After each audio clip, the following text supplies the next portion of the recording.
My name is Fred Williams. Here they call me Honeypot. So we're here this morning at 5:30 in Clayton, Missouri at a dark park. We've been meeting here for a couple of years now. People show up for this expecting a very hard workout. They are expecting that they are going to be pushed close to their limits every time. It's going to hurt, they're going to be out of breath. But also what we just hope is that people believe in something bigger and stronger than themselves, whatever that is, however you want to define it. 1, 2, I am 60 years old, just turned 60 about a month ago, and this is probably the best shape that I've ever been in. I've done 50-something marathons, a lot of mountain biking, some road riding. Mountain biking has really been my passion for the longest time.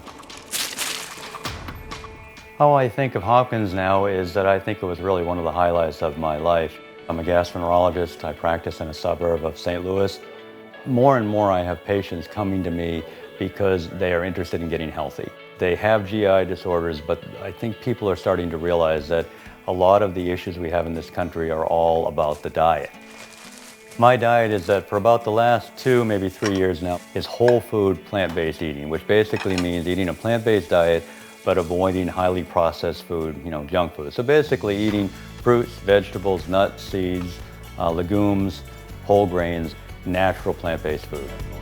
I would hope that my example for people would be that if you eat healthy and keep yourself in shape, you can be very vigorous for a long time.